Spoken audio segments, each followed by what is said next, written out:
Durante los períodos del Mioceno y Plioceno, que abarcan aproximadamente desde hace 23 millones de años hasta 2,6 millones de años antes de nuestra era, la Tierra experimentó profundos cambios climáticos que marcaron la evolución de la vida marina. Durante este tiempo, el clima global fue significativamente más cálido que el actual y la temperatura media del planeta en ocasiones superó los valores actuales en varios grados. Los casquetes polares, mucho menos extensos, no retuvieron tanta agua en forma de hielo, lo que provocó un aumento significativo del nivel del mar. Las estimaciones geológicas sugieren que el nivel del mar podría haber sido hasta 50 metros por encima de los niveles actuales en algunas zonas. Como consecuencia directa de esta elevación, se forman vastas zonas costeras, creando entornos propicios para la proliferación de grandes depredadores marinos. En este próspero paisaje acuático, el megalodón, un formidable tiburón cuyo tamaño podía superar los 18 metros de longitud, encontró un entorno ideal para cazar, reproducirse y reinar en la cima de la cadena alimentaria. Durante el Mioceno, el planeta atravesaba una fase relativamente cálida y húmeda, lo que favoreció la expansión de los bosques tropicales en los continentes y el desarrollo de ricos pastizales en las regiones templadas. Los mares, por su parte, rebosaban de nutrientes procedentes de las vías fluviales terrestres y de la circulación oceánica, facilitada por la configuración continental. Se estima que entre 15 y 20 millones de años antes de nuestra era, el clima era lo suficientemente estable como para permitir el florecimiento de una gran diversidad de especies marinas. Las tortugas marinas gigantes, presentes desde hacía millones de años, eran solo un ejemplo entre la multitud de criaturas que evolucionaban en estos ecosistemas. También existían manatíes primitivos, grandes ballenas bolinas y una importante variedad de peces con tamaños y formas extraordinariamente variados. Esta abundante fauna se debía en parte al calor ambiental, que convertía las aguas pobladas de algas y plancton en la base de la pirámide alimenticia marina. En este contexto, tiburones de gran tamaño como el megalodón se beneficiaron de la abundancia de presas durante estos períodos. Sin embargo, la transición al Plioceno, que abarca entre 5,3 y 2,6 millones de años antes de nuestra era, trajo consigo algunos cambios. El clima global, aunque aún cálido, comenzó entonces una ligera tendencia al enfriamiento, en parte debido a los movimientos de las placas tectónicas y a la formación de diferentes vías marinas, como la aparición o el cierre de estrechos. Por ejemplo, la configuración del Istmo de Panamá, que comenzaba a fortalecerse, alteró las corrientes entre los océanos Pacífico y Atlántico. A pesar de estos cambios, las temperaturas oceánicas se mantienen lo suficientemente altas como para albergar grandes animales marinos en muchas cuencas. Por lo tanto, la mayoría de las costas tropicales y subtropicales, e incluso algunas zonas templadas, siguieron siendo en gran medida favorables para la vida de poderosas e imponentes especies marinas. Esta época dorada de grandes cazadores marinos se caracterizó por la alta productividad de las aguas costeras, complejas cadenas alimentarias y ecosistemas prósperos donde la competencia por la supervivencia era feroz. En estos vastos entornos marinos, la extensión de las costas fue un factor crucial. El nivel del mar, más alto que el actual, formó grandes plataformas continentales poco profundas, ofreciendo una increíble variedad de nichos ecológicos. Las praderas de pastos marinos, los arrecifes de coral curvos y otras estructuras submarinas proporcionaron refugio y alimento a innumerables peces y mamíferos marinos. Los pinípedos, un grupo que incluye focas y leones marinos, proliferaron en muchas regiones, aprovechando las aguas poco profundas para cazar y descansar en costas de fácil acceso. Por su parte, algunas especies, como las ballenas primitivas y los delfines ancestrales, evolucionaron en estos ricos entornos y se diversificaron aprovechando importantes poblaciones de peces y calamares. Todos estos animales constituyeron la presa principal para un depredador tan formidable como el megalodón, que encontró aquí una enorme reserva para sustentar su colosal metabolismo. Muchos otros tiburones compartieron el hábitat del megalodón durante estos periodos. Algunos consideraban que su tamaño respetable seguía siendo mucho menor que el de este coloso. Por ejemplo, existían ancestros de tiburones martillo o tiburones tigre capaces de cazar una variedad de presas, pero rara vez podían competir con el megalodón por los mamíferos marinos más grandes. Las interacciones no se limitaban a la competencia intraespecífica entre tiburones. Citaciones depredadoras como los ancestros primitivos de las orcas u otros odontocetos robustos también podían representar competidores por ciertas presas. Además, los pinípedos, a menudo en grupos, sabían cómo defenderse colectivamente entre el hielo estacional o las rocas costeras cuando era posible. Sin embargo, estos animales obviamente no podían igualar la potencia de un megalodón adulto en aguas abiertas donde este último llovía. En algunos casos, el megalodón tuvo que lidiar con diversas estrategias de supervivencia, pero nunca perdió su lugar dominante en la mayoría de los océanos cálidos y templados. El papel del megalodón en la regulación de las poblaciones marinas no debe subestimarse. Quienes lo clasifican entre los superdepredadores enfatizan que probablemente podría influir en la distribución y migración de sus presas al obligar a ciertas especies a evitar zonas de caza excesivamente riesgosas. Por efecto cascada, la presencia del megalodón contribuyó a mantener el equilibrio entre los diferentes componentes de la cadena alimentaria. Al atacar principalmente a presas grandes, permitió que peces más pequeños se desarrollaran en cantidades suficientes para satisfacer las necesidades de otros depredadores intermedios. En esta compleja red, cada pez, cada tortuga y cada especie ocupaba un lugar específico. Los depredadores secundarios, como algunos tiburones de tamaño mediano, contribuyeron a evitar la sobrepoblación de especies de peces. El megalodón, en la cima de esta pirámide, controlaba a los principales herbívoros marinos, manteniendo así una dinámica en la que la sobrepesca o la escasez temporal de una especie no necesariamente conducían al colapso del ecosistema. Por supuesto, estos procesos eran el resultado de interrelaciones complejas, pero el megalodón contribuyó a que la balanza no se inclinara demasiado hacia un lado u otro, asegurando cierta estabilidad a largo plazo hasta que se produjeran cambios importantes posteriormente. En cuanto a su distribución geográfica, los fósiles de dientes y vértebras de megalodón muestran que estuvo presente en casi todos los continentes. Los investigadores han descubierto evidencia de su presencia en América del Norte, América del Sur, Europa, África, Asia y Australia. La Antártida es una excepción, ya que hasta la fecha no se ha registrado ningún descubrimiento confirmado allí. Varias hipótesis pueden explicar esta ausencia.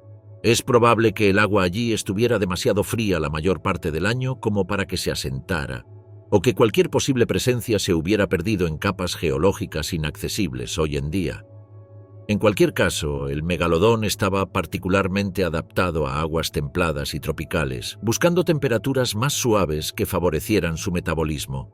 Algunos estudios paleoclimáticos sugieren que este gigante prefería aguas entre 12 y 27 grados. Para comprender el poder y el lugar que ocupó el megalodón en los océanos prehistóricos, es esencial considerar sus dimensiones excepcionales.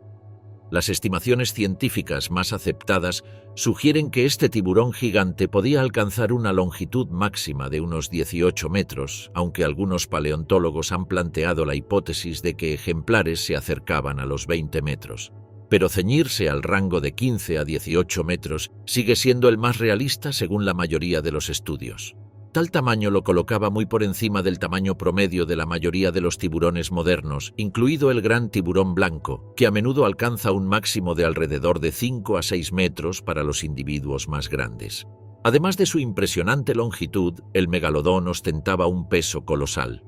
Los paleontólogos estiman que un individuo adulto podía pesar entre 50 y 70 toneladas, lo que supera con creces el peso de los tiburones contemporáneos. A modo de comparación, un gran tiburón blanco de 6 metros suele alcanzar un máximo de 2 toneladas. La diferencia de peso, combinada con un tamaño imponente, sugiere una considerable potencia muscular y un apetito acorde con sus necesidades energéticas. Como referencia, el tiburón ballena, el pez vivo más grande en la actualidad, mide en promedio entre 8 y 10 metros, con un récord cercano a los 18 metros, pero su dieta planctónica no se compara con la del megalodón. Este último era evidentemente un depredador capaz de atacar presas de tamaño considerable, como ballenas primitivas o grandes mamíferos marinos de su época. La estimación del tamaño del megalodón se basa principalmente en el estudio de sus dientes fosilizados y en modelos matemáticos. Los investigadores se basan en particular en la correlación entre el tamaño de la mandíbula y el del tiburón completo. Comparar la longitud de la raíz del diente o la altura de la corona permite proporcionar rangos plausibles. Aunque los esqueletos cartilaginosos fosilizados son raros debido a que el cartílago no se conserva bien, la abundancia de dientes encontrados en varios yacimientos alrededor del mundo ha permitido la creación de una sólida base estadística. Una de las características más llamativas del megalodón reside en la forma y la potencia de su mandíbula. A diferencia de muchos tiburones actuales, que ya presentan una impresionante capacidad de mordida, el megalodón probablemente posee la fuerza de mordida más formidable en la historia de los tiburones. Algunos estudios de modelado estiman que su mordida podría superar los 100.000 newtons, llegando incluso a superar los 150.000, según algunos cálculos. Para poner estas cifras en perspectiva, un gran tiburón blanco moderno desarrolla una fuerza de mordida de unos 18.000 newtons como máximo, lo que representa una diferencia colosal. Esta increíble potencia se reflejaba en una mandíbula arqueada equipada con varias filas de dientes triangulares. Los dientes del megalodón podían medir hasta 17 o 18 centímetros de altura, con bordes finamente dentados, perfectos para cortar carne gruesa. La forma triangular combinada con una raíz sólida garantizaba una gran resistencia a la presión al atacar presas enormes. Cada mandíbula generalmente contenía varias filas funcionales y una reserva de dientes de reemplazo en diferentes etapas de desarrollo, listos para reemplazarlos en caso de pérdida. Los tiburones, incluido el megalodón, renuevan continuamente sus dientes a lo largo de su vida, un ciclo esencial para compensar el desgaste debido a las repetidas mordeduras de huesos y cadáveres. Se han encontrado fósiles de huesos de ballena con profundas marcas de mordeduras claramente atribuibles a un tiburón gigante capaz de arrancar trozos sustanciales de carne. Los dientes fosilizados, dispuestos en arco, también han permitido reconstruir la posible anchura de la mandíbula. En museos, no es raro ver reconstrucciones de mandíbulas de megalodón de más de 3 metros de ancho, lo que permite que un adulto se mantenga de pie fácilmente en su interior. Esta imagen suele cautivar la imaginación e ilustra cómo las presas de aquella época podían ser engullidas o gravemente mutiladas de un solo ataque.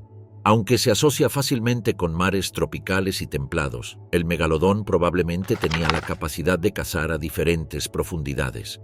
Su enorme tamaño requería un alto consumo de energía.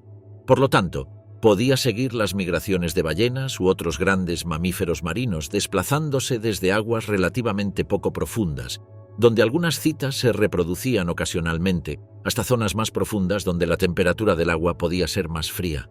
Uno de los posibles desafíos residía en la flotabilidad. Los tiburones modernos regulan su posición en el agua combinando la función de su hígado, rico en escualeno, y la sustentación generada por sus aletas pectorales. En el caso del megalodón, esta sustentación tuvo que optimizarse para soportar su gigantesco peso, lo que requería natación constante y un excelente control de la dirección para evitar hundirse demasiado. La configuración anatómica de las aletas pectorales para ofrecer suficiente sustentación era probablemente similar a la del gran tiburón blanco, pero a gran escala. Esta capacidad para navegar a diversas profundidades podría haber contribuido al éxito de la especie, permitiéndole explorar una amplia gama de hábitats en busca de presas abundantes. Si bien un esqueleto cartilaginoso es una característica común entre todos los tiburones, el tamaño del megalodón y otros detalles anatómicos específicos muestran marcadas divergencias con respecto a las especies actuales. Por ejemplo, el hocico o rostro del megalodón probablemente era corto y robusto, basándose en la estructura del propio tiburón blanco, considerado un análogo lejano. También se supone que sus ojos habrían sido proporcionalmente grandes, ya que la visión desempeña un papel clave en la detección de siluetas y movimientos bajo el agua. Otra distinción notable es el desarrollo de músculos rojos y blancos. Los tiburones conocidos como lamnidae, como el tiburón blanco o mako, tienen una porción de músculos rojos cerca de la línea media, lo que les permite mantener una temperatura muscular ligeramente superior a la del agua circundante mediante una forma de regulación llamada endotermia regional. El megalodón probablemente tenía la misma ventaja, permitiéndole operar en aguas más frías sin perder demasiada eficiencia muscular, rastreando así a sus presas en áreas más amplias. En cuanto a la coloración del megalodón, es importante recordar que, en ausencia de tejidos blandos fosilizados, cualquier reconstrucción se basa en suposiciones extraídas de tiburones actuales. Sin embargo, las estrategias de depredación y camuflaje observadas en muchas especies contemporáneas permiten una hipótesis plausible: la contrailuminación o contrasombreado, que implica un dorso más oscuro y un vientre más claro. Este patrón bicolor, muy común entre los animales marinos, busca reducir la visibilidad del animal en su entorno. Visto desde arriba, el dorso oscuro se funde con el color generalmente más profundo y oscuro del agua, y visto desde abajo, el vientre claro se funde con la luz de la superficie. Para un depredador cuyo método de caza podría implicar acercarse a la presa desde abajo, este camuflaje habría sido valioso para sorprender a otros peces grandes. Sin embargo, son concebibles varias variantes. Algunos tiburones presentan patrones más contrastantes, como el tiburón tigre con sus rayas. Se desconoce si el megalodón podría haber presentado patrones similares o si tenía un tono simple de gris o azul. Dado su tamaño, podría no haber necesitado patrones complejos. La potencia y la velocidad bastaban para capturar a la mayoría de sus presas sin recurrir a un camuflaje excesivamente sofisticado. Sin embargo, es probable que la evolución seleccionara una coloración que ofreciera una mínima ventaja táctica en la caza.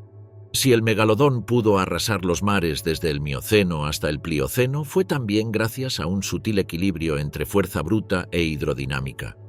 Con un cuerpo cercano a los 18 metros, el coeficiente de penetración en el agua debía ser óptimo para mantener una velocidad de crucero suficiente y sorprender a mamíferos marinos increíblemente veloces. Las ballenas primitivas, a pesar de su tamaño, no carecían de agilidad, y muchas especies más pequeñas se desplazaban en bancos para escapar de los depredadores. Por lo tanto, el megalodón tuvo que optimizar cada movimiento de natación para acercarse silenciosamente y generar una explosión lo suficientemente explosiva como para asestar un mordisco mortal. A veces se le compara con un submarino lanzador de torpedos debido a su considerable masa proyectada hacia adelante.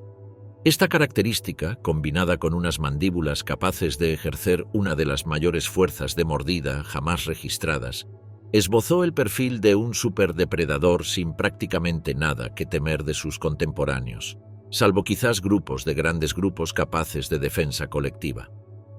Los escasos indicios fósiles de peleas violentas, huesos fracturados y múltiples marcas de dientes sugieren que el megalodón a veces se enfrentaba a presas difíciles, confirmando una vez más la importancia estratégica de la potencia muscular y la hidrodinámica en su arsenal de caza.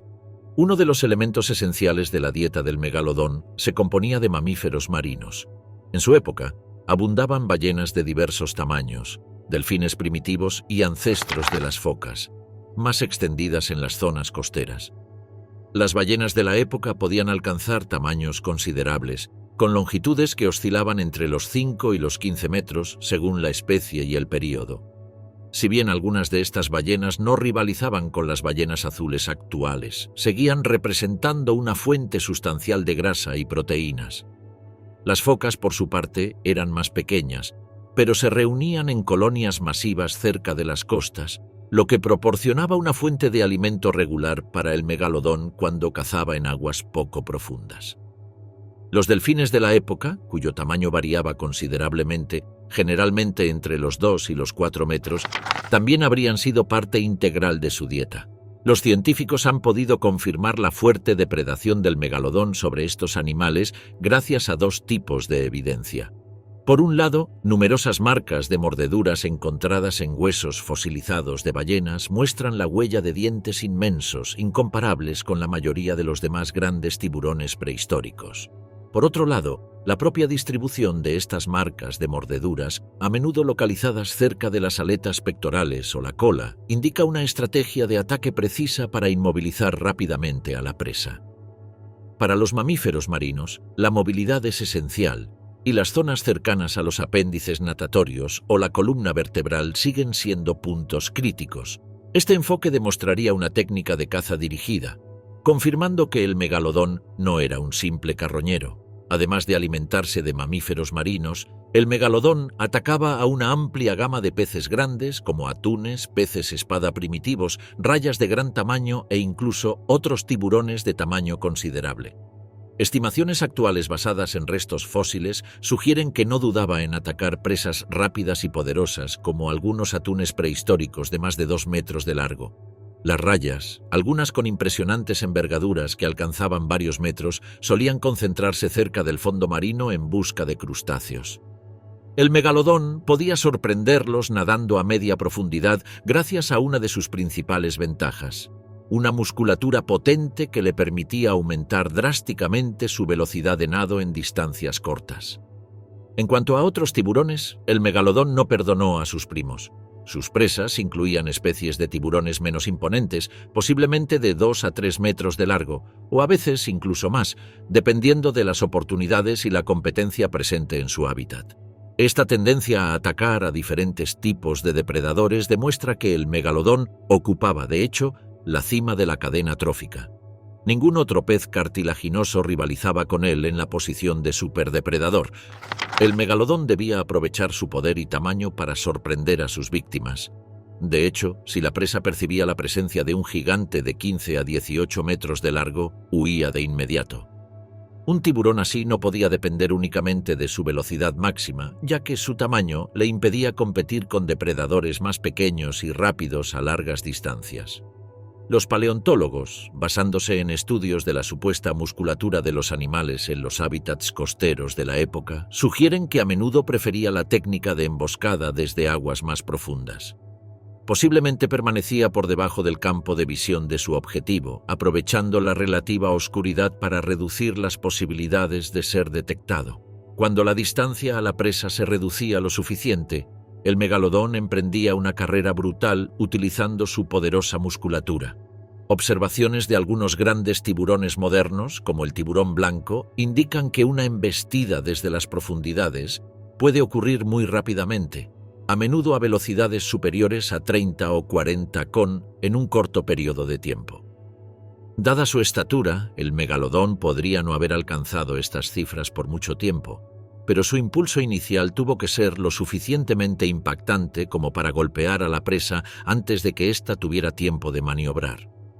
Esta táctica de ataque relámpago, sumada al factor sorpresa, sigue siendo la mejor hipótesis para explicar cómo dominaba a los ágiles y veloces mamíferos marinos. Una vez en contacto, el megalodón entraba en acción con una gran ventaja, una fuerza de mordida extraordinariamente alta. Algunos investigadores estiman que podía alcanzar el equivalente a varias toneladas por centímetro cuadrado, superando con creces la de los grandes tiburones actuales. Para visualizar tal cifra, imaginemos simplemente que un tiburón blanco moderno, aunque formidable, ejerce una presión máxima estimada en alrededor de 1,8 toneladas por centímetro cuadrado. En el caso del megalodón, a veces se menciona un número 2 o 3 veces mayor, aunque resulta complicado medir con precisión un parámetro que no se fosiliza. Esta enorme presión se explicaba por la robusta arquitectura de la mandíbula, pero también por la poderosa musculatura unida a un cráneo cartilaginoso capaz de expandirse y retraerse. Un solo mordisco bastaba a menudo para infligir lesiones internas fatales a presas de tamaño considerable, ya fueran ballenas pequeñas, peces grandes u otros tiburones. En muchos casos, una técnica clásica de depredación consistía en asestar un golpe inicial en la cara ventral o la región dorsal para seccionar la médula espinal o impedir cualquier movimiento de escape. La consiguiente pérdida de sangre o parálisis repentina aseguraba al megalodón una presa sin mayor resistencia. Aunque imponente, el megalodón también dependía de sentidos agudos para localizar e identificar a sus presas. En los tiburones modernos la visión desempeña un papel crucial, especialmente en aguas cristalinas o a cierta distancia. Si bien ignoramos las capacidades visuales precisas del megalodón, es razonable pensar que se beneficiaba de una sensibilidad similar a la de grandes depredadores como el tiburón blanco, dotado de una retina adaptada a los contrastes en diversos entornos acuáticos. El olfato, por su parte, resulta vital para los tiburones, que pueden detectar concentraciones mínimas de sangre en el agua, a veces del orden de una fracción de una parte por millón. Un megalodón, al buscar presas potencialmente heridas o localizar cadáveres, podría haber utilizado este sentido para recorrer largas distancias guiado por el más leve rastro de hemoglobina. Los canales sensoriales laterales a lo largo de su cuerpo, similares a los de los tiburones actuales, también le ayudaban a captar las vibraciones y los movimientos de los animales que nadaban cerca. Así, a pesar de su gigantesco tamaño, numerosas pistas apoyan la idea de que no se trataba simplemente de un gigante ciego que se abalanzaba sobre su presa, sino de un depredador altamente especializado, plenamente capaz de explotar todo un arsenal de sentidos. Una de las principales preguntas en torno al megalodón se refiere a la posibilidad de un comportamiento de caza cooperativa. Algunos paleontólogos y expertos en tiburones plantearon la hipótesis de que ocasionalmente varios individuos podrían haber unido fuerzas para atacar grandes ballenas o rodear grupos de delfines.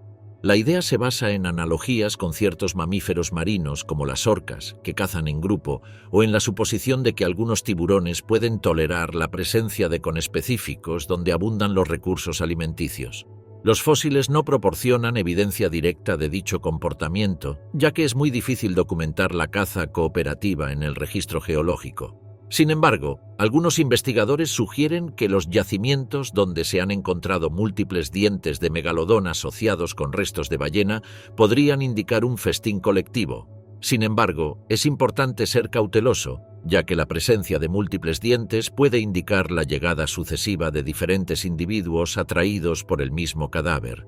En la naturaleza, no es raro que varios tiburones se alimenten de una presa codiciada sin necesariamente haber cooperado activamente para capturarla. Por lo tanto, las opiniones siguen divididas. Algunos creen que el megalodón podría haber actuado solo la mayor parte del tiempo, pero que en presencia de presas particularmente grandes o en regiones donde el alimento era excepcionalmente abundante, podría haberse producido una agrupación temporal de individuos. Otros especulan que el comportamiento agresivo y territorial descartaría esta hipótesis, creyendo que estos tiburones habrían evitado la competencia directa fuera de los períodos reproductivos. Para arrojar más luz sobre este debate, es interesante observar al gran tiburón blanco moderno. Este tiburón vive principalmente en solitario, pero ocasionalmente puede tolerar la presencia de otros individuos cuando el alimento es particularmente abundante, como alrededor de cadáveres de ballenas a la deriva. Algunos estudios de comportamiento destacan que existe una jerarquía establecida entre los tiburones presentes. El tamaño y el momento de llegada al sitio de alimentación a menudo determinan la prioridad de alimentación. En casos raros se han reportado observaciones de lo que podría interpretarse como una forma de colaboración, aunque la mayoría de los científicos se inclinan por una coacción oportunista sin una organización real. Si el megalodón compartiera algunos de estos rasgos de comportamiento, se podría suponer que cazaba principalmente en solitario para evitar la competencia, dada la magnitud de sus necesidades dietéticas.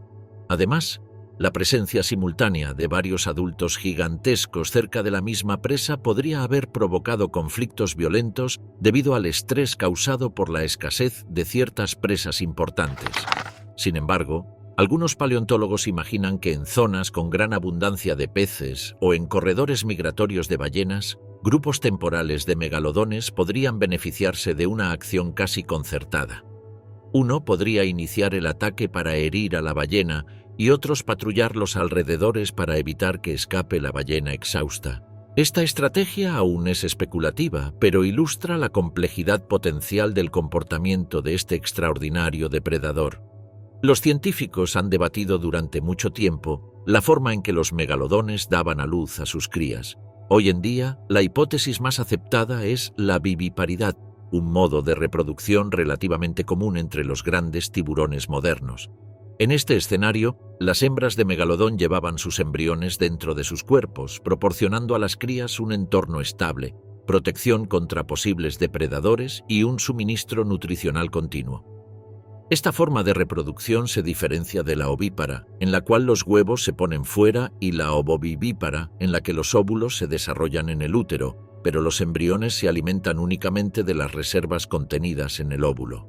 En el caso de los vivíparos, incluso puede haber intercambios nutricionales más elaborados entre la madre y sus embriones, ofreciendo una mejor tasa de supervivencia a los recién nacidos, que a menudo nacen más grandes y más robustos. Se estima que, al nacer, los megalodones jóvenes medían entre 2 y 3 metros de largo. Esta cifra puede parecer extraordinaria, pero cabe destacar que se trataba de un tiburón que en la edad adulta podía alcanzar de 15 a 18 metros de longitud, con masas corporales que oscilaban entre 50 y 70 toneladas. En comparación, los grandes tiburones blancos recién nacidos, cuyo tamaño adulto puede alcanzar unos 6 metros, ya miden entre 1 y 1,5 metros al nacer. Esta escala nos da una buena idea del tamaño que podían alcanzar los megalodones recién nacidos, lo que les otorgaba una ventaja significativa sobre muchos depredadores competidores de su época. La tasa de crecimiento del megalodón es una de las preguntas más intrigantes para los investigadores. Análisis poco frecuentes basados en registros de crecimiento, a menudo inferidos por la presencia de estrías en vertebrados fósiles, sugieren una tasa de crecimiento estimada de 16 a 20 centímetros por año. ¿Por qué es esta cifra potencialmente creíble? Al estudiar tiburones modernos se observa que algunas especies de gran tamaño presentan tasas de crecimiento de alrededor de 20 centímetros por año en sus primeros años, antes de que su ritmo de crecimiento disminuya gradualmente. Para un depredador gigantesco como el megalodón, el crecimiento rápido presentaba varias ventajas. Podía escapar con mayor facilidad de la mayoría de los peligros, posicionarse rápidamente en la cadena trófica como cazador dominante y, por lo tanto, asegurar su propia supervivencia. Sin embargo, este crecimiento no fue lineal. Al igual que muchos peces y tiburones, el megalodón probablemente atravesó fases de crecimiento acelerado asociadas con períodos de abundancia de alimento o cambios metabólicos vinculados al desarrollo hormonal. También es posible que la tasa de crecimiento se desacelerara cerca de la edad adulta, cuando la energía se dirigía más hacia la reproducción que al aumento de tamaño. Determinar la madurez sexual del megalodón es un desafío. Los fósiles generalmente proporcionan solo denticiones parciales, a veces fragmentos de vértebras, pero rara vez ofrecen pistas directas sobre la edad exacta de reproducción. Sin embargo, existe un consenso en torno a un rango de aproximadamente 10 a 15 años para que este tiburón gigante alcance la madurez sexual. ¿Por qué es tan largo el proceso? En primer lugar, el tamaño juega un papel central. En muchas especies de tiburones, incluyendo el gran tiburón blanco y el tiburón peregrino, los individuos alcanzan la madurez en gran medida cuando se alcanza su tamaño crítico. Para un megalodón cuya longitud máxima adulta se estima entre 15 y 18 metros, este hito requirió importantes recursos energéticos y un largo periodo de crecimiento. El papel del tamaño en la competencia reproductiva es crucial. En algunos tiburones modernos, machos y hembras pueden cooperar en ciertos entornos, pero también compiten a veces ferozmente para aparearse. Se supone que, en el caso del megalodón, el gran tamaño no solo sirvió como factor de intimidación frente a sus congéneres, sino que también le permitió dominar con mayor facilidad las zonas de reproducción. Un macho más grande podría haber tenido más oportunidades de aparearse, así como una mayor capacidad para defender a sus posibles parejas de sus rivales. Desde la perspectiva de una hembra, la competencia por las mejores parejas probablemente fue tan importante como la transmisión de los genes más robustos que aseguraba la supervivencia de las generaciones futuras. En este contexto, tener un gran tamaño en la madurez sexual y, por lo tanto, un cuerpo robusto y eficiente representaba una importante ventaja selectiva. Dado su tamaño, es probable que los megalodones siguieran una ruta migratoria específica para la reproducción, eligiendo zonas ricas en alimento y relativamente seguras para las crías. Los tiburones modernos suelen adoptar criaderos, una especie de zonas protegidas para proteger a sus crías de los peligros ambientales. Debido a su imponente tamaño, los megalodones tenían menos que temer a la caza, pero aún podían buscar lugares estratégicos para evitar la competencia y permitir que sus crías se beneficiaran de la abundancia de presas. Aunque estos comportamientos siguen siendo teóricos, se basan en observaciones de otras especies de grandes tiburones víboras actuales que adoptan estrategias similares para maximizar las posibilidades de supervivencia de sus crías. Tras superar las etapas de nacimiento, los primeros años de rápido crecimiento y la madurez sexual, nos planteamos la cuestión de la esperanza de vida del megalodón. Las estimaciones más rigurosas sugieren un promedio de 30 a 40 años. Para llegar a esta cifra, los científicos se han basado en varios enfoques. Por un lado, el estudio de los anillos de crecimiento en las vértebras permite proponer una edad aproximada para ciertos especímenes fosilizados. Por otro lado, la comparación con las estrategias de vida y la longevidad de los grandes tiburones modernos proporciona valiosas pistas.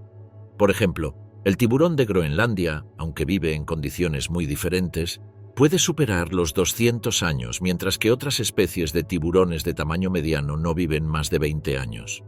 El megalodón, por su parte, se encontraría en una zona intermedia, lo cual es consistente para un superdepredador con un metabolismo elevado, un estilo de vida activo y una necesidad constante de presas para sobrevivir.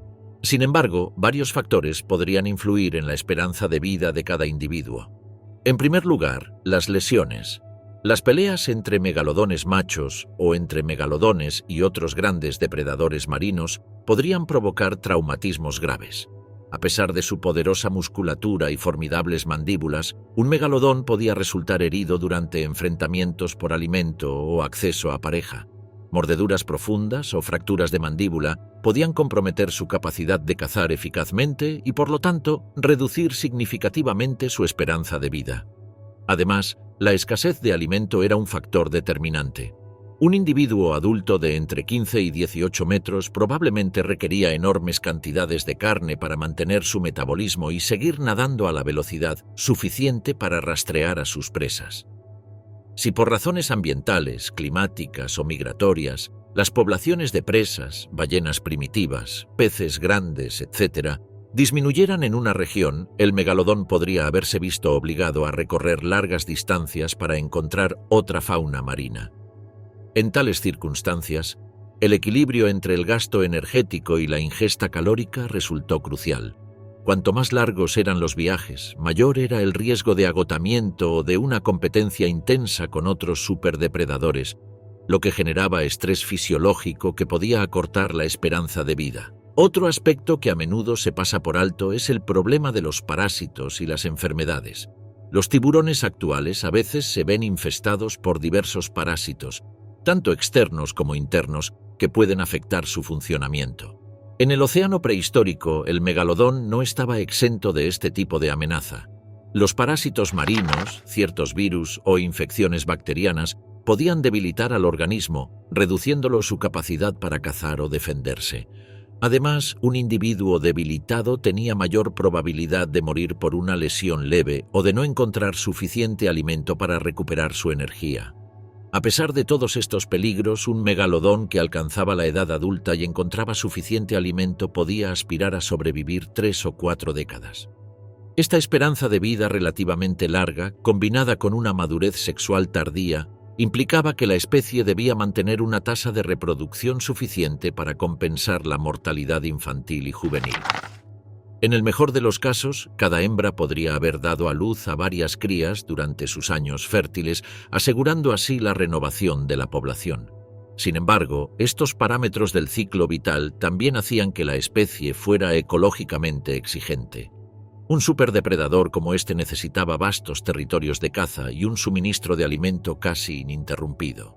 Para comprender los orígenes evolutivos del megalodón, debemos recordar primero que los tiburones son animales cartilaginosos cuyos fósiles completos son bastante escasos. Sin embargo, sus dientes mineralizados se conservan con mayor frecuencia en sedimentos, lo que los convierte en una valiosa fuente de información. Por lo tanto, los paleontólogos se basan en el estudio de estos dientes para reconstruir las principales etapas del surgimiento de los tiburones gigantes y establecer el vínculo entre diferentes especies extintas. Según diversas hipótesis, el megalodón pertenece a un grupo de tiburones conocidos por sus dientes de gran tamaño. Estos tiburones ya existían en formas más antiguas después de la crisis de extinción masiva del Cretácico hace unos 66 millones de años. Durante el Eoceno y el Oligoceno, otros tiburones destacaron, dejando también dientes espectaculares, lo que indica la existencia de un linaje de animales que se volvería cada vez más grande. Para rastrear este linaje se suelen mencionar dos nombres, Odus y Cararacicles. Odus es un género primitivo que vivió principalmente durante la escena del Eio entre hace unos 56 y 34 millones de años. Ya poseía dientes grandes y afilados, pero de forma más simple, con escasas o nulas aserraduras. Gradualmente, los paleontólogos observaron la aparición de especies con cambios en la dentición. Las aserraduras secundarias se hicieron visibles y la forma general se volvió más triangular y ancha. Es en este contexto que el género Carcharocles surgió, con el que el megalodón estuvo asociado durante mucho tiempo bajo el nombre de Carcharocles megalodon. Sin embargo, algunos investigadores prefieren denominar a la especie Otodus megalodon, argumentando que forma parte de un mismo linaje que se extiende a lo largo de un largo período y se manifiesta por una transición gradual en la forma de los dientes. A lo largo de millones de años se observa una tendencia. La mandíbula se agranda, las coronas dentales se ensanchan, las dentaduras se acentúan y todo indica una dieta que incluye presas grandes, como cíclidos primitivos o importantes variedades de peces. Este rasgo evolutivo refleja una adaptación continua a entornos abiertos y a abundantes fuentes de alimento, características de épocas en las que el clima de la Tierra era más templado y el nivel del mar más alto, lo que favoreció el desarrollo de vastos ecosistemas marinos. Los dientes son la mejor evidencia tangible que utilizan los científicos para rastrear la trayectoria evolutiva de estos tiburones. Muchos fósiles de transición presentan características intermedias. A medida que ascendemos en la escala cronológica, encontramos más fósiles que muestran una dentición adaptada para desgarrar carne gruesa, particularmente la de los mamíferos marinos. Los especímenes descubiertos en todo el mundo, especialmente en Norteamérica, Europa, África y Asia, tienden a demostrar que este cambio anatómico no fue el resultado de una mutación local aislada, sino una evolución a gran escala en respuesta a las presiones ambientales y la disponibilidad de presas considerables. Este mosaico de fósiles confirma que el aumento de tamaño y la especialización de la dentición fueron procesos graduales que se extendieron a lo largo de varios millones de años y que finalmente dieron lugar a una de las criaturas más formidables que los océanos hayan conocido. Otro punto clave para comprender la evolución del megalodón se refiere al aumento del tamaño corporal. Los tiburones primitivos del linaje Otodus ya medían varios metros, superando con frecuencia los 3 o 4 metros de longitud, lo que los convirtió en depredadores notables de su época.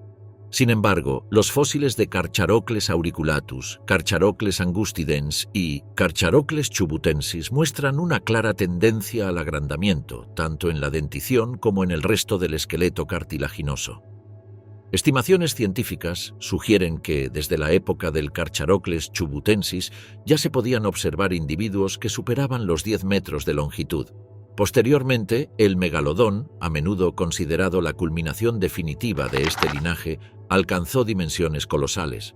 A menudo se tiende a equiparar al megalodón con el gran tiburón blanco Carteron carterius debido a sus aparentes similitudes, en particular el supuesto color, la forma general del cuerpo y su potente dentadura.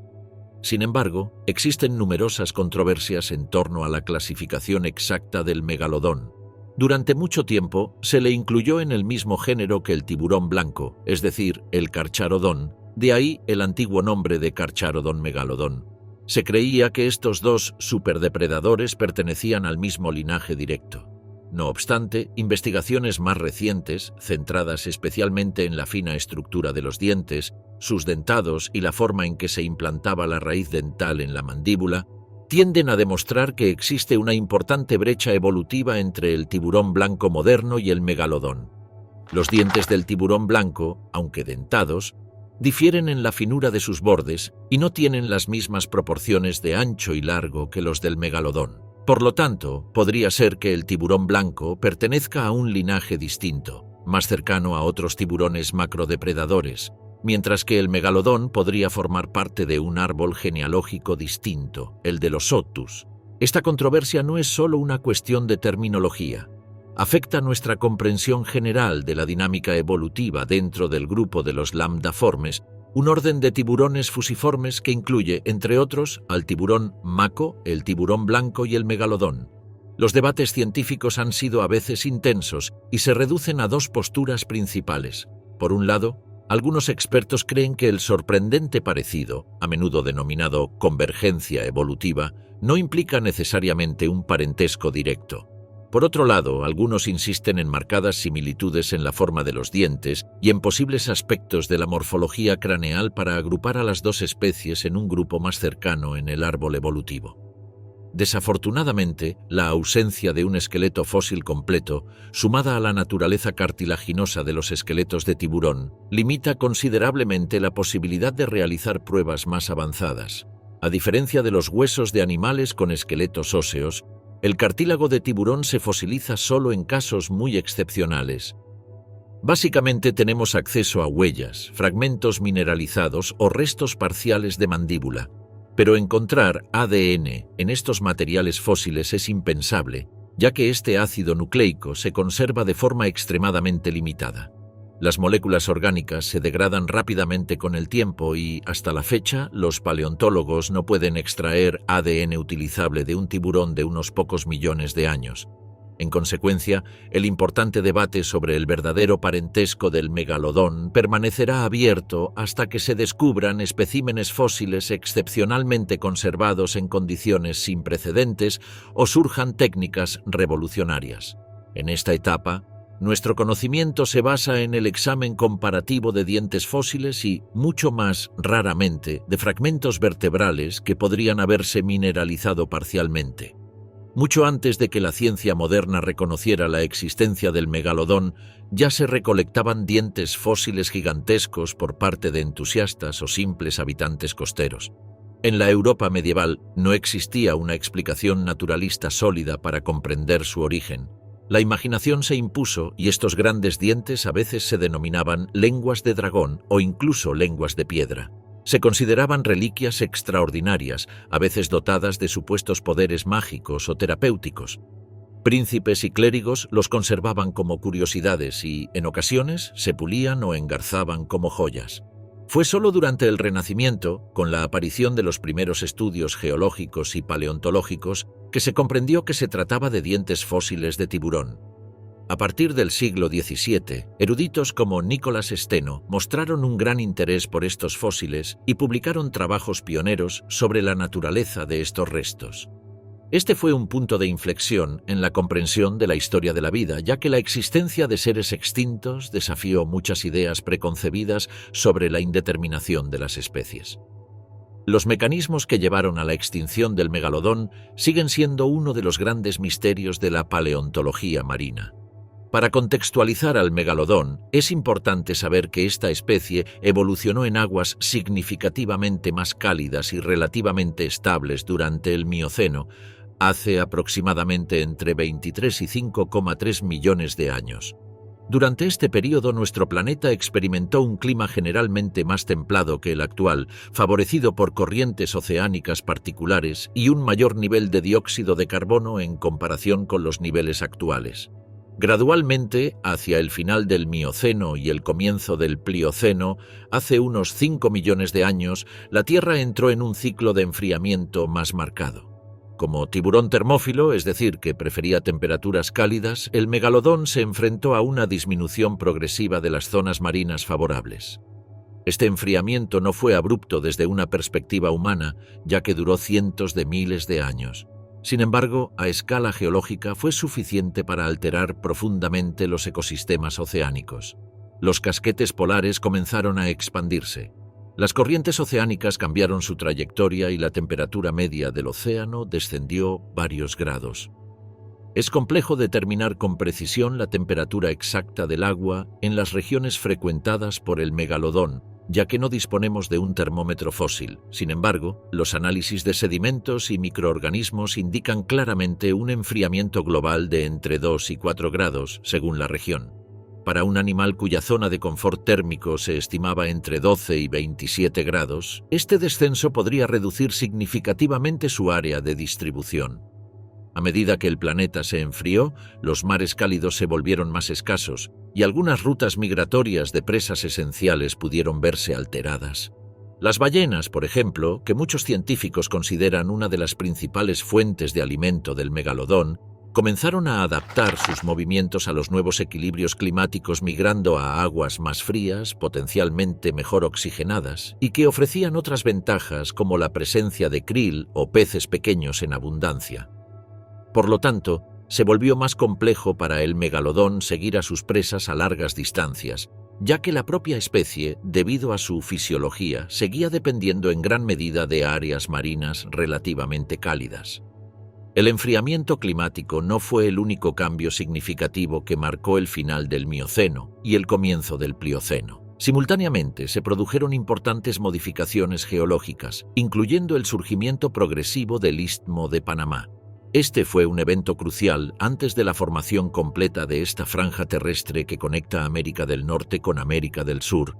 Las aguas del Océano Pacífico y el Océano Atlántico se comunicaban ampliamente a nivel tropical.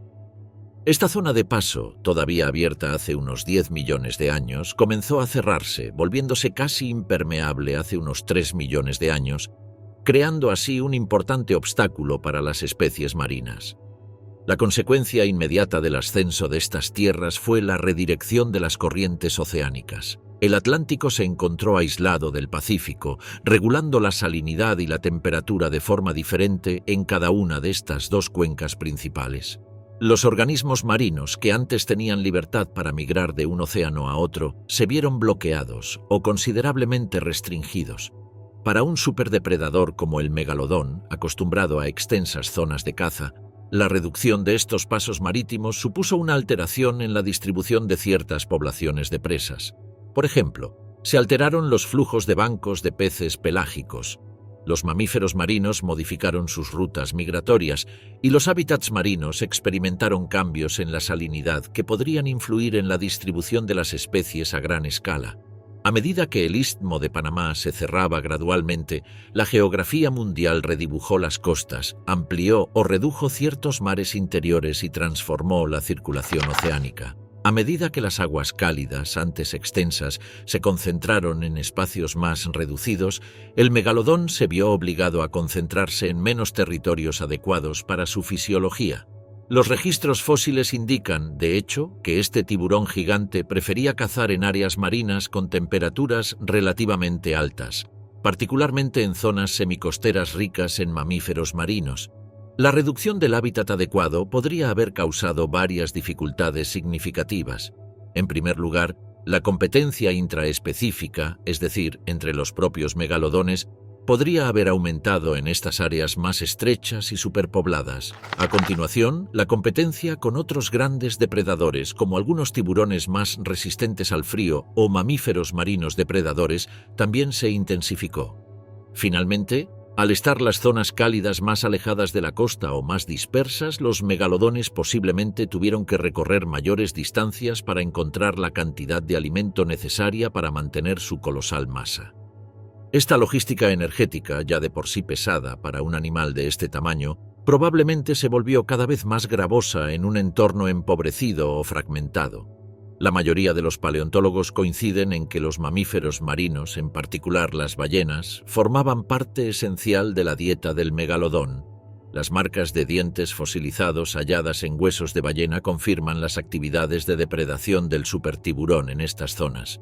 A medida que el clima se transformaba, muchas especies de ballenas vieron sus áreas de distribución desplazarse o fragmentarse en la búsqueda de nuevas zonas de recursos y estabilidad térmica.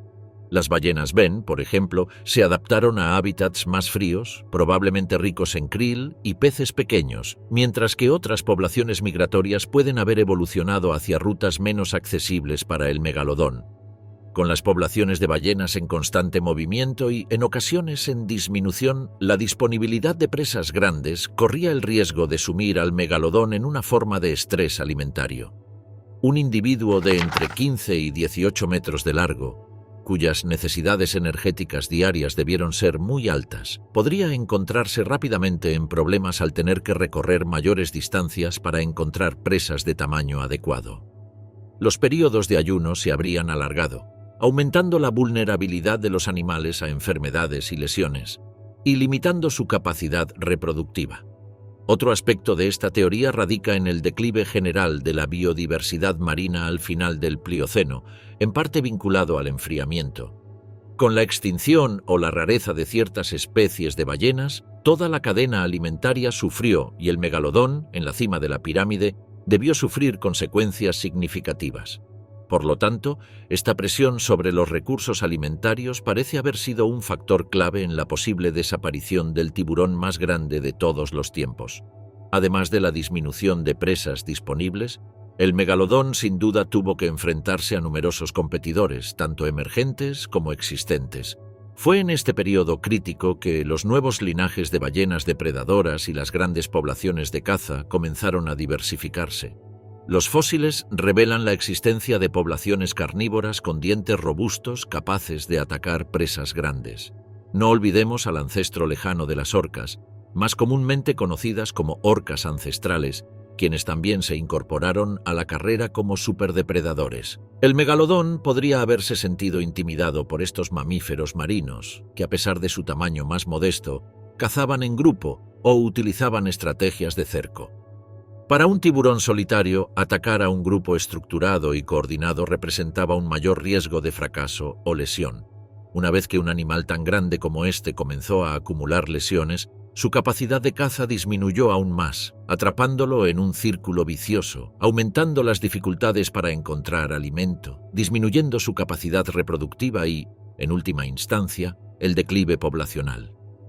Durante el Mioceno y el Plioceno, es importante especificar que no todas las poblaciones eran ballenas pacíficas que se alimentaban por filtración. La diversificación de los linajes de citación, algunos con dietas muy carnívoras, probablemente intensificó la competencia alimentaria. Los científicos mencionan, por ejemplo, la existencia de una familia de ballenas depredadoras capaces de atacar presas de tamaño similar a las del megalodón. El fósil de una criatura llamada Libotan melville, una ballena prehistórica con una poderosa mandíbula y dientes gigantescos, descubierto en Perú, ilustra cómo el océano albergó a otros grandes cazadores potenciales. Con una longitud estimada de más de 13 metros y un cráneo de casi 3 metros, esta ballena podía rivalizar fácilmente con un gran tiburón o incluso amenazar al megalodón en condiciones específicas.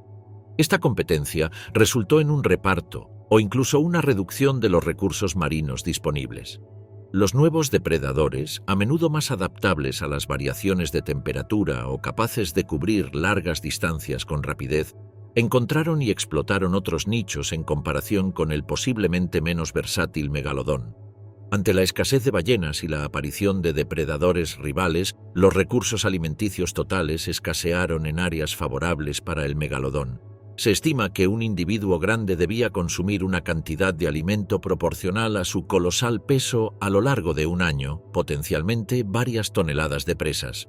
Teniendo en cuenta los periodos de ayuno, cuando un ecosistema local sufría un shock, como una migración masiva de ballenas a aguas más frías o más ricas, el megalodón veía cómo su suministro de alimentos disminuía casi de la noche a la mañana a escala geológica.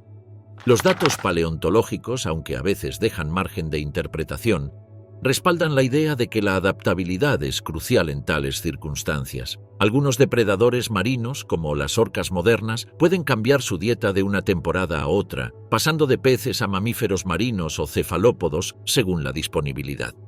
Por el contrario, el megalodón, especializado en la captura de presas grandes, no parecía tan oportunista.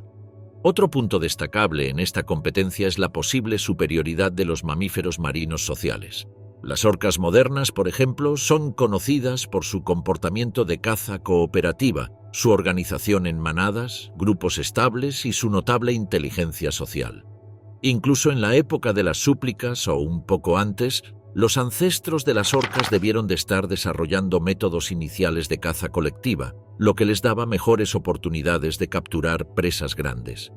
Para un superdepredador solitario como el megalodón, enfrentarse a un grupo era probablemente mucho más peligroso que atacar a un individuo aislado.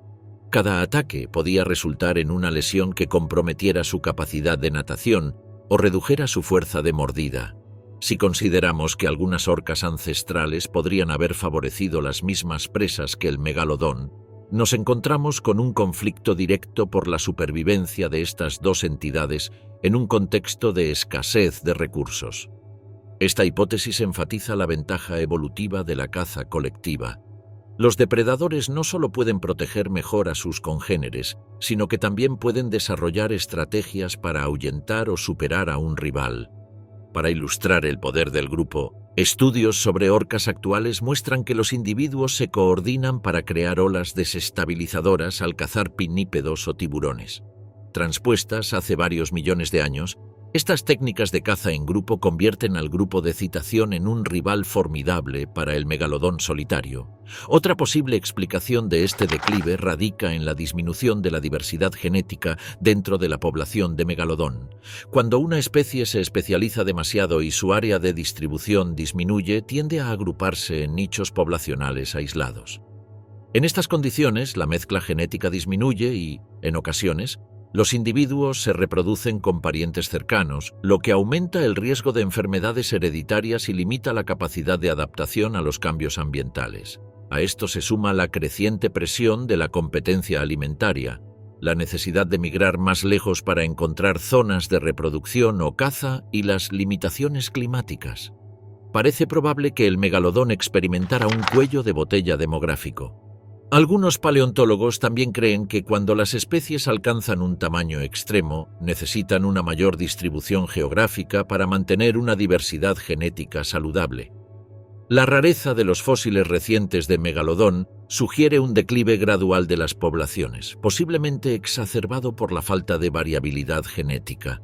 Desde una perspectiva estrictamente evolutiva, una especie que dominó el océano durante varios millones de años podría haber parecido invulnerable. Sin embargo, la historia natural está llena de ejemplos icónicos de criaturas ultra especializadas que luchan por encontrar alternativas viables cuando su entorno cambia. El megalodón, a pesar de su condición de superdepredador, no es una excepción a esta regla. Las condiciones cambiantes, el enfriamiento, la competencia y la escasez de recursos exigen una flexibilidad adaptativa que a menudo falta en animales grandes y longevos. La disminución de la diversidad genética mencionada anteriormente generalmente resulta en una menor resistencia a parásitos, infecciones o fluctuaciones ambientales. En el caso del megalodón, los nuevos parásitos marinos, la rápida evolución de especies competidoras y la aparición de enfermedades podrían resultar fatales, especialmente si la población residual ya estaba debilitada por una dieta insuficiente. Además, si la madurez sexual se retrasó entre 10 y 15 años según algunas estimaciones y las camadas fueron limitadas, el reemplazo generacional se volvió demasiado lento para compensar las pérdidas sufridas. Si el tamaño gigantesco del megalodón pudo haber sido una ventaja durante periodos de prosperidad, su gran fuerza y la disponibilidad de presas de gran tamaño, esta misma característica puede convertirse en una desventaja cuando las condiciones empeoran. En biología, a veces se habla de coste metabólico. Cuanto más grande es un organismo, más recursos necesita para sobrevivir. En un contexto de reducción de las reservas de alimento y mayores distancias que recorrer, el tamaño extremo conlleva un mayor riesgo de agotamiento energético. La regulación térmica para un tiburón de este calibre puede resultar más compleja. Aunque los tiburones no poseen sangre caliente como los mamíferos, algunos pueden mantener temperaturas localmente más altas en sus músculos y órganos, como es el caso del gran tiburón blanco. Para el megalodón, un alto grado de masa corporal imponía una inercia térmica que podía ser beneficiosa en aguas relativamente cálidas y estables, pero se volvía desventajosa si estas aguas se enfriaban o se fragmentaban en sectores no adyacentes. Por lo tanto, su morfología, antaño una garantía de éxito, pudo haber contribuido a atraparlo durante cambios ambientales repentinos o alternados. Contrariamente a la idea de una extinción repentina, la mayoría de los investigadores creen que la extinción del megalodón fue un proceso que duró varios cientos de miles de años o más. A escala geológica, tal duración puede parecer breve, pero para un animal que vivió varias décadas, corresponde a un declive lento, generación tras generación. No hubo un solo evento catastrófico, como el impacto de un meteorito o una gran erupción volcánica que lo hubiera erradicado de inmediato. En cambio, se puede asumir una desaparición por efecto dominó. Primero, la regresión de ciertas poblaciones en áreas periféricas, luego un repliegue a regiones centrales más cálidas y finalmente una fragmentación en grupos cada vez más pequeños hasta su completa desaparición. Los registros fósiles parecen atestiguar que los dientes de megalodón, antaño presentes en todos los continentes excepto la Antártida, escasearon a partir de hace 3,6 millones de años para volverse casi inexistentes después de 2,6 millones de años. Este amplio intervalo sugiere que, localmente, algunas poblaciones podrían haber sobrevivido un poco más en áreas aisladas como reliquias antes de extinguirse por completo. Esta lenta degradación de las poblaciones es típica de las grandes especies marinas, cuyo éxito depende de una cadena alimentaria estable y de amplios territorios. Una vez que el ecosistema se fragmenta, se manifiesta la disminución de la resiliencia, haciendo inevitable la extinción. La última parte de esta historia trata sobre la prueba definitiva de la desaparición. Es cierto que la propia naturaleza de los tiburones, cuyo esqueleto está compuesto de cartílago, cuya conservación es muy deficiente, dificulta la recopilación de evidencia fósil.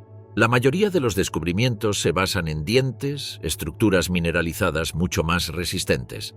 Sin embargo, la ausencia de fósiles de hace 2,6 millones de años es el mejor argumento para afirmar que el megalodón ha desaparecido. Los raros dientes que a veces se afirma que están fosilizados recientemente resultan, tras el análisis, ser más antiguos de lo esperado o muestran evidencia geológica que indica una reorganización estratigráfica, lo que significa que los dientes antiguos han sido desplazados a sedimentos más recientes. En ciencia, la ausencia de pruebas no es prueba de la ausencia, pero la situación parece suficientemente clara para la comunidad científica. El megalodón no ha formado parte de nuestros océanos durante al menos 2,6 millones de años. Algunos mitos o leyendas urbanas sugieren que aún podría sobrevivir en profundidades inexploradas, pero las condiciones de vida en estas zonas abisales, la presión extrema y la escasez de presas grandes no son compatibles con la supuesta fisiología de un depredador tan colosal. Además, en los tiempos modernos no se ha registrado formalmente ningún avistamiento fiable ni ninguna evidencia, como un cadáver de ballena de gran tamaño con enormes marcas de mordeduras.